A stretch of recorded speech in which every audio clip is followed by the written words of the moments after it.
All right, so in our little group chat today with me and my buddies and a couple of my family members, everybody was like, what props do you like? So I started labeling them off, which ones you could still get down on. And the first one, my cousin was like, oh, I hate that. I'm going opposite. So that's where I know that this is the right play here. And this is one of my favorite prop bets. So I'm going to go Saquon Barkley under 1.5 reception, which is juiced, plus 150 right now. So they don't really use Saquon a whole lot in the design screen game. He's only 43rd among all running backs in screen targets in the regular season. He only had 7 all season long. The reason being, that's where you'll see more Kenneth Gainwell. He's more the third down back. I really like what I saw from Will Shipley last week. There's a reason why they drafted him out of Clemson. But today, Kenneth Gainwell did get a full practice in. He was a full participant, so I expect him to be out there. So if they are going to look to dump the ball off, I think he'll probably be the third down back. He'll get some of those targets. The thing that worries me a little bit, though, is you're going to want to get Saquon touches in this game. And if you're not able to run the ball on Kansas City, are they dumping it off to him? Do they start using him a little bit more in the screen game? I don't think so, man. There's 28 running backs who have run at least 250 routes this season, including the playoffs. And Saquon's target rate, 13%, third lowest, only ahead of Kyron Williams and Jonathan Taylor, who the Colts really don't use in the pass game. So I'd be surprised if he had 2 receptions in this game. I'm not going to fade Saquon. I could see him having 120, 130 rushing yards. I think they're going to run him into the ground, man. I think that he's going to have at least 20, 22 carries in this game, if it allows. So I'll go under 1.5 reception on Saquon Barkley, as scary as it is. Plus 150 is the price. Oh, well, I mean, he had me at plus 150. There's no way they could bet opposite of that at significant juice. He's just so unreliable, and it's dumbfounding at times in the pass game. It's all going to be script dependent, obviously. If Philadelphia were to fall from behind, they're going to work him into the pass game a little bit more in the second half. But you and I believe it's going to be a positive game script, more than likely, for Eagles fly in this game. So, yeah, I'll kind of buy into that narrative and that bet as well. I have way too much action on X gon' give it to you, Xavier Worthy. So let's go ahead and fire off and quadruple down with yet another ticket. I'm taking the over on 5.5 receptions, also at plus money. Why is this plus money? I don't know. It's a plus 105 right now at BetMGM. The guy has really turned it up here last handful of weeks to finish off the season, in the regular season and heading into the postseason. You look at Philadelphia, yes, they're number 5 in pass EPAD over the last 5 weeks. Going to get a lot of your guy, Cooper DeJean, the pride of Iowa, in coverage working out of the slot. But DeJean has given up a 71.1% catch rate this season. Worthy has done this on the over 5.5 catches. And 4 of his last 6 games, he's number 29 on the season in catchable target rate, because a lot of high percentage throws going in his own direction off the hand of Patrick Mahomes. And he's number 9 in average yards of separation per target. He's got 4.21 40-yard speed. So with all the trickeration that they tend to run with Xavier Worthy, the window dressing with some of the other guys, there are a lot of throws in the flat. Now, some of those, this may be a sweat for you. You may look at it in real time, be like, oh, that's a forward pass, and then it's ruled a run. I've been burned by that a couple times with Worthy this year. But it's also worked out for me a couple times on the rush yards market as well. So I love Xavier Worthy on the over 5.5 receptions. I think he's going to catch 7 balls in this game.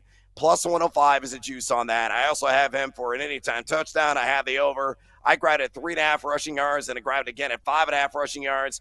All the Xavier Worthy all the time. Hopefully X is indeed going to mark the spot. What else do you have in the receiving props market, my man?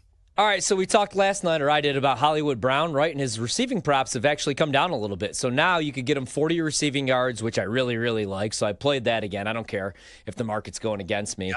And then I like this one a little bit more, though. Longest reception, minus 115 right now. Actually, you could get a minus 110, so I got a bad price.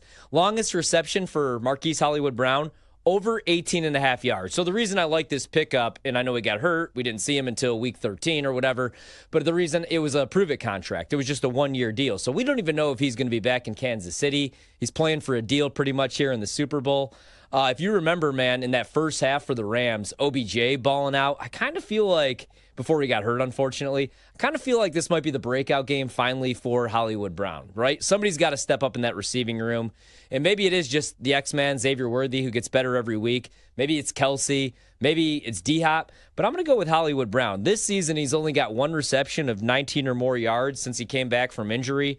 And that was 20 in his first game back, week 16. But they keep taking these deep shots down the field, and they're running these crosser routes. So I look at it, he's got 18.3 air yards per target so far in the postseason. 42.9% of his targets have been 20 air yards or more.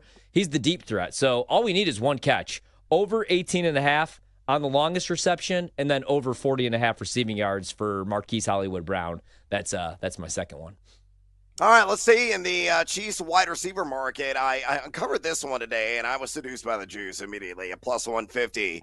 Juju Smith-Schuster to have a catch of 15 yards or more. All I need is one. Just one. That's it. And we're cashing in at plus 150 money there. We had Rachel Dory on from BetAlytics, and hopefully the launch of their new site design went smoothly today. Make sure you check it out at BetAlytics. But she's a huge fan and supporter of everything Juju. I mean, she was talking him up endlessly last night. For him, on the over longest catch, that's only 10.5 yards, by the way, to minus 115 juice. I already grabbed that. If you want to go the alt market here, 15 or more yards on longest catch, could easily get that as well at plus 150. He's only done this 4 times this year, but last game out, he had a 31-yard reception. He's averaging 14.6 yards per catch, so just shy of this number. And I know Philadelphia allowed the fewest 20-yard pass plays in the regular season of 35, but Juju's one of those guys, one of those quick slants. He can grab it, and then he can take off and get a sizable, explosive pass yards gain. So 15 or more yards receiving, just need that one catch to happen, plus 150. Take my money, BetMGM. Take it. What else do you like in the receiving yards market? All right, let's go with Devontae Smith. Let's go over 54.5 receiving yards, and I'll probably end up laddering this a little bit before I come in on my unders on Sunday, but he's played the Chiefs 3 times. He's had at least 6 receptions all 3 games. He's had at least 2 explosive plays in all 3 games, and he's had at least 99 receiving yards in all 3 games. And I know the Kansas City Chiefs, right, they're probably going to mix up their man and zone coverage because Spags is a genius here, but I like this spot. PJ brought this up when he filled in for you, Brad, last week. 5th player all time with the Heisman National Championship Super Bowl. That's what he's trying to become here. So I'll take the narrative a little bit. And I just like this spot, especially if Kansas City has to play some zone here. So I'll go with Devontae Smith here over 54.5 receiving yards. Now it's minus 115. Yeah, I like Devontae Smith quite a bit. And I'm going to go anytime touchdown, too. Oh, yeah, you doubling down on that. He mentioned that last night. All right, Swifties, Don't come after me, please. But I'm going to fade Travis Kelce. I'm taking the under on 61.5 receiving yards. And this number's come down. I think it was like in the high 60s at one point earlier this week. So it's cascading and tumbling down the mountainside, and for good reason. It's way too high.